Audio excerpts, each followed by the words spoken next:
Bom dia, boa tarde, boa noite, está começando mais um Talk to Biz, a nossa coluna semanal sobre estratégia, gestão, marketing e inovação.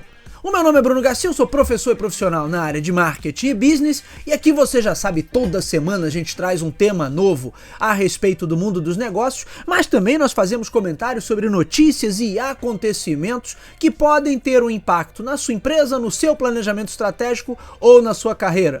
Lembrando sempre que esse podcast está disponível nas principais plataformas de podcast da atualidade, estamos em todas elas, basta você buscar por Talk, o número 2 e Biz, que vai nos encontrar. E também estamos disponível no formato em vídeo no YouTube, Talk to Biz no YouTube. Vale a pena dar uma olhada no conteúdo que a gente produz por lá.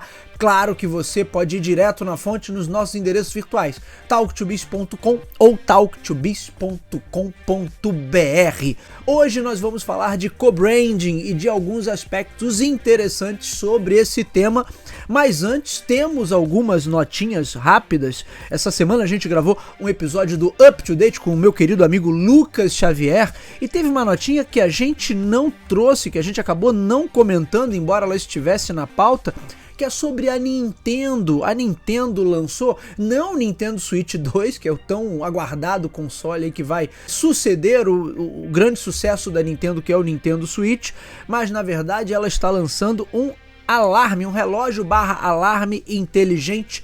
Tem uma notícia aqui da revista Galileu, tem o link aí na descrição do episódio. Vamos lá, Nintendo anuncia lançamento do Alarmo, seu novo despertador interativo. O produto responde aos movimentos do usuário na cama e desperta usando músicas e sons tirados de 5 jogos clássicos da empresa japonesa.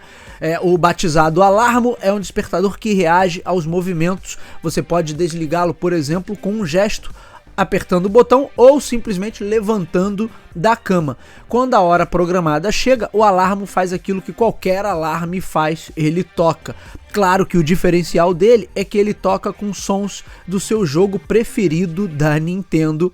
Ao todo, o produto traz 35, entre aspas, cenas de jogos clássicos da marca. Tem aí o The Legend of Zelda Breath of the Wild, Pikmin 4, Splatoon, Super Mario Odyssey, entre outros. A empresa promete em breve trazer novas cenas inspiradas em outros clássicos como Animal Crossing e Mario Kart 8 Deluxe. Então tá aí, a Nintendo não trouxe nada sobre o Nintendo Switch 2, mas o Nintendo Switch 2 a gente não sabe ainda qual vai ser o nome oficial do console, né? Mas ela não trouxe nada ainda sobre seu próximo lançamento, seu próximo hardware, mas tá aí lançando alarme. A Nintendo tem essa coisa, né, do seu universo particular ali que é muito forte e tem muitos fãs da marca, então certamente é um item aí que muita gente vai adquirir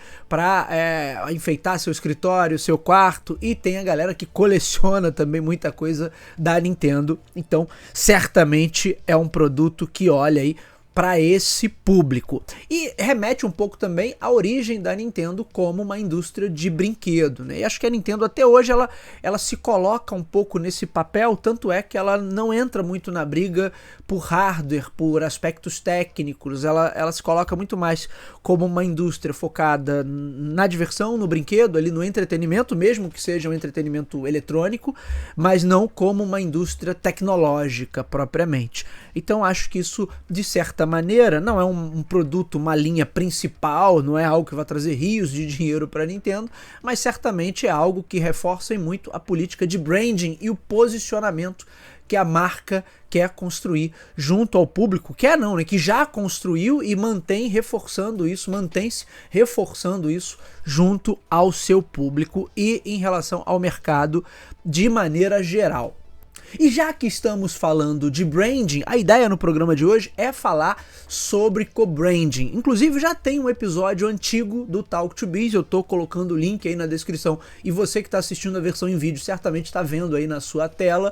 Tem uma edição antiga do Talk to Biz onde eu falo sobre essa questão do co-branding. Eu não vou lembrar o número agora, mas você está vendo aí na tela e vou deixar o link na descrição do episódio. Deve ter uns 2 anos que eu gravei esse episódio sobre co-branding. recentemente no Up to Date a gente falou sobre a parceria global entre Nike e Lego. E recentemente também um co-branding que foi bastante falado é entre a marca de biscoito Oreo e a Coca-Cola, que resultou aí num recheio especial para o biscoito, e também uma bebida específica Coca-Cola sabor Oreo. E aí levantou-se mais uma vez toda a discussão: o que é um co-branding, quando é um co-branding válido, quando não é. Também tem a questão do termo. Co-branding não é um termo que seja tão usado nos dias atuais, a galera prefere usar o termo collab. Só que aí tem uma questão, porque o collab, a colaboração, tem um aspecto muito mais amplo e aí acaba gerando uma certa confusão. Inclusive algumas pessoas vão ficar na dúvida ali, o que é um collab, o que é um produto que é fruto de um licenciamento. Então leva a uma série de discussões, mas vamos lá.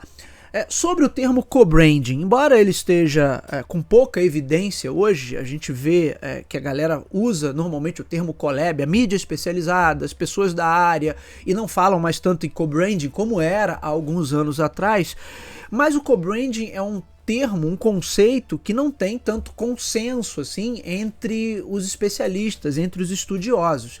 E na prática também nem precisa ter, né? Porque a ideia é que você una duas marcas, una duas estratégias de branding para gerar alguma coisa diferente. Inclusive nesse episódio mais antigo do Talk to Biz, eu falo sobre isso, porque ele está baseado num artigo científico da área que diz que você vai ter níveis diferentes de co-branding.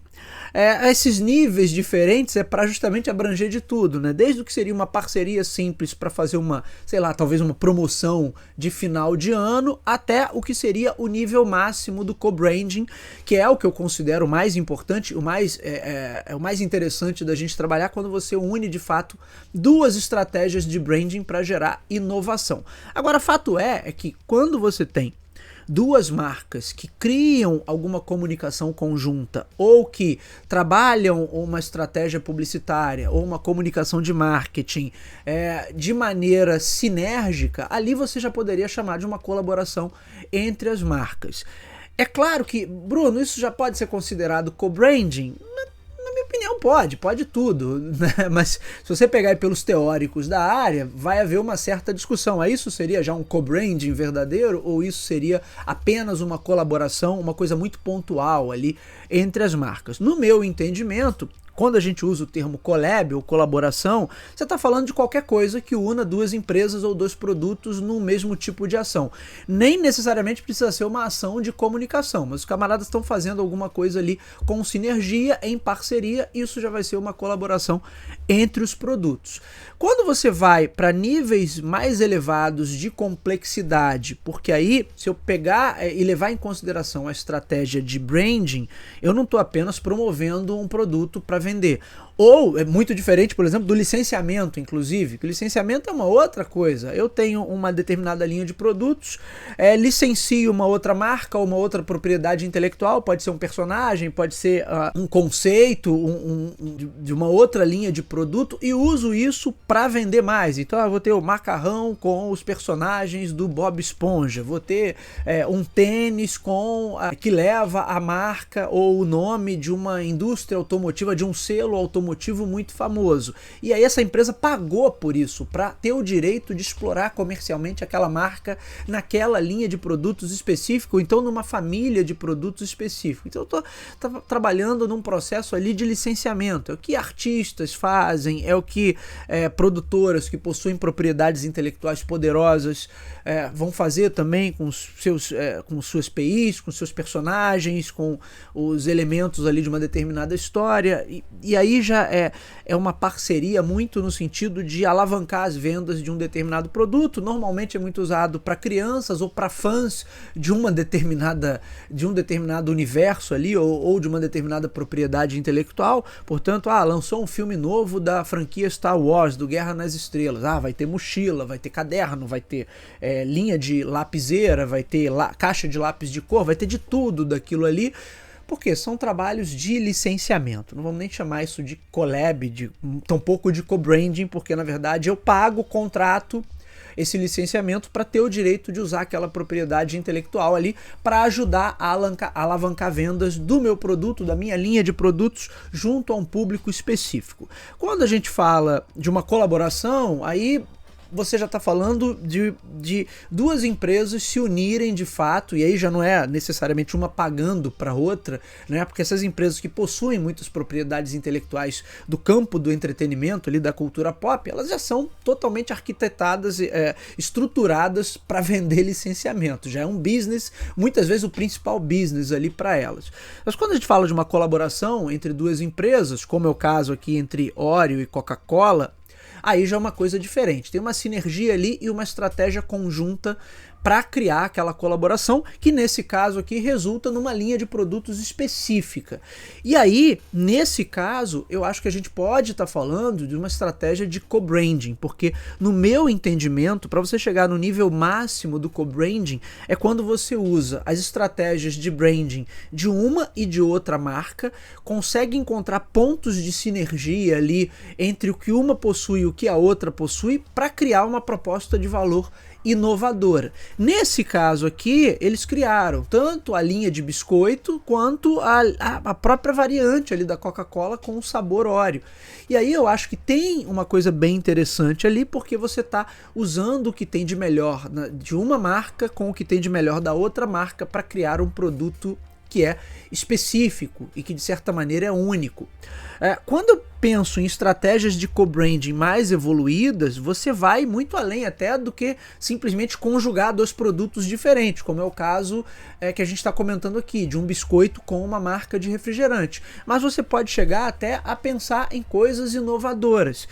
Um exemplo clássico é da Nike com os produtos da Apple, com o aplicativo de corrida, que tinha aquela integração ali com os sistemas de iPod, iPhone, enfim, agora Apple Watch. Você tem uma integração e uma sinergia muito grande para gerar propostas de valor diferenciadas, porque nesse caso eu pego o que tem de melhor de posicionamento de branding de uma empresa, no caso a Apple e de seus produtos, com o que tem de melhor da narrativa e do apelo emocional do branding da Nike. Por isso, quando a gente falou no up-to-date da parceria entre Nike e Lego, a coisa parece muito promissora, porque certamente você deve ver daí o nascimento de algumas propostas inovadoras. Até um comentário que eu fiz, se for para simplesmente lançar uma linha de Lego, algumas linhas de Lego inspiradas em produtos da Nike, para você montar um tênis específico, isso é o mais básico e o mais rasteiro que pode ser feito. A ideia é que você gere dali potenciais propostas de valor bem mais inovadoras. Esse nível máximo de co-branding, que aí eu não posso chamar simplesmente de uma colaboração, né? Embora também seja uma colaboração, mas como eu disse, colaboração, collab é um termo muito amplo, onde cabe qualquer coisa ali. Se duas marcas se unirem para fazer uma promoção agora de Black Friday, isso já poderia ser considerado uma collab, mas quando eu olho a co-branding nos seus aspectos mais evoluídos, eu estou sempre falando de uma sinergia entre propostas de valor, porque na verdade a proposta de valor é o que dá sustentação a uma marca. Portanto, pensar não apenas em criar produtos, e muitas vezes esses collabs são pensados apenas para criar aquela edição limitada de alguma coisa e fazer com que essa edição limitada de alguma coisa que une ali duas marcas interessantes gere aquele burburinho na mídia, gere aquele falatório nas redes sociais, ou seja, gere mídia espontânea. Mas não é só disso que a gente está falando. Se eu olhar para o co-branding no seu nível mais elevado, eu não estou simplesmente combinando produtos para gerar oba-oba. Eu estou combinando propostas de valor que possuem sinergia para daí gerar algum tipo de inovação.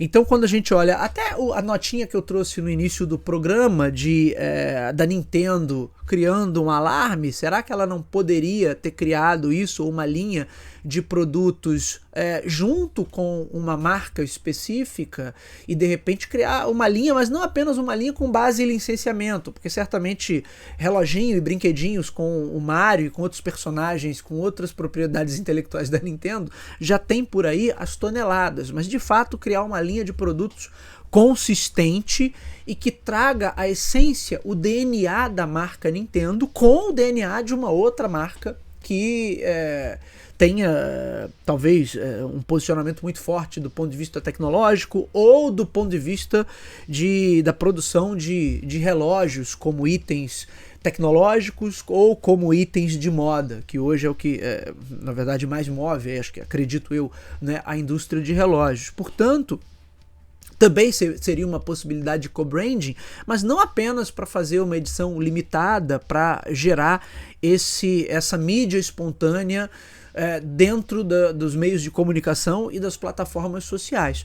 Mas por que não, se eu levar isso ao nível máximo, por que não gerar de fato algo muito inovador? E é aí que o co-branding realmente ganha força. Agora, se você me perguntar por que esse tipo de co-branding pouco acontece e o que você mais vê por aí são essas colaborações rasteiras que muitas vezes não fazem nem o menor sentido, e algumas indústrias vivem aí fazendo collab atrás de collab. Inclusive eu recomendei nesse episódio do Up to Date, quando eu falei sobre isso, recomendei um episódio do Braincast que fala especificamente sobre collab. Eles passam o episódio inteiro discutindo, inclusive, conceito, e acho que ficou faltando ali eles chegarem a uma definição. Acho que os próprios participantes ali se perderam um pouco. Mas, na verdade, a coisa pode ficar bem clara se eu definir um collab como qualquer parceria, qualquer sinergia, ação conjunta entre empresas, e co-branding como esse nível maior, mais elevado, onde eu trabalho de fato para integrar propostas de valor e criar ali apelo técnico, funcional e emocional que seja diferenciado, e daí para gerar inovação, inclusive, é um passinho mais adiante. E daí você ter propostas realmente muito valiosas, muito exclusivas, porque combinam ali, criam uma combinação perfeita de elementos de branding, de sustentação de marca de uma empresa com elementos de sustentação de marca de uma outra empresa. Agora, respondendo a esse último questionamento, por que é mais fácil ver essas collabs rasteiras? É porque elas são muito óbvias, né? E você pensar que duas empresas vão trabalhar juntas ali para gerar um produto de fato inovador, isso quase sempre demanda um esforço operacional ali de processo, de processos e inclusive de integração entre os times, que é difícil de acontecer na prática. Se já é difícil fazer uma empresa sozinha, ela e o seu próprio time, desenvolverem inovação, que dirá você fazer empresas diferentes se unirem em prol de um produto para gerar esse tipo de inovação por meio de estratégia de branding ou combinação de estratégias de branding.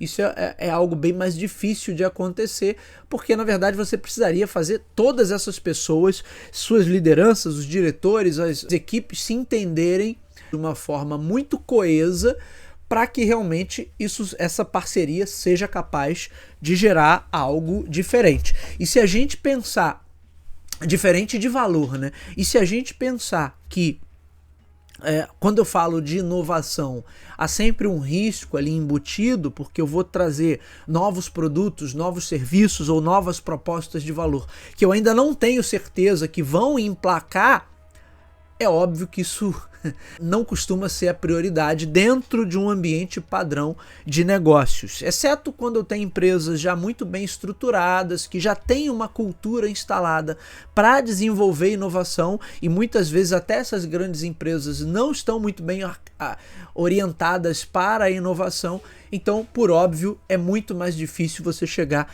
nesses níveis máximos de co-branding, ao passo que você criar as colaborações ordinárias que juntam simplesmente dois produtos ou botam o nome de um produto, de uma marca, no produto do outro ou vice-versa, essas coisas mais rasteiras e mais simples de executar, isso acaba acontecendo com muito mais frequência do que esses bons projetos de co-branding. E nesse sentido, talvez faça até mais sentido usar um termo mais ordinário, mesmo como collab, para descrever tudo que a galera tem feito por aí, porque quase sempre não tem como objetivo unir propostas de valor ou ter sinergia em brand, e tampouco inovar.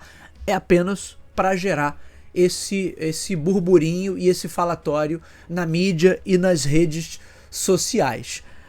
Bom, e você? Tem alguma estratégia de co-branding que chamou a sua atenção, que despertou seu interesse, que você considerou super inovadora? Deixa aí nos comentários pra gente trazer isso num próximo programa. Muito bem, senhores, esse foi o nosso Talk to Biz de hoje. O meu nome é Bruno Garcia, você me encontra nas principais plataformas sociais. Bruno Garcia no LinkedIn, Bruno_TalkToBiz no Instagram e também no Threads. O nosso programa está disponível nas principais casas do ramo. Temos versão em áudio, temos versão em vídeo, estamos nas principais plataformas, basta você buscar por Talk, o número 2 e Biz, que vai nos encontrar, e sempre fica o convite para que conheçam os nossos endereços virtuais talktobiz.com ou talktobiz.com.br. Por fim, aquele meu recado: se você gosta do nosso conteúdo, gosta do material que a gente produz por aqui, ele agrega valor ao seu dia a dia, aos seus estudos, à sua tomada de decisão, compartilhe, indique para os seus amigos. Vamos atuar nessa corrente do bem, levando bom conteúdo, conteúdo qualificado sobre estratégia, gestão, marketing e inovação ao número cada vez maior de pessoas. É isso, meus amigos. Hoje ficamos por aqui. Nos vemos na semana que vem. Um abraço a todos. Até lá.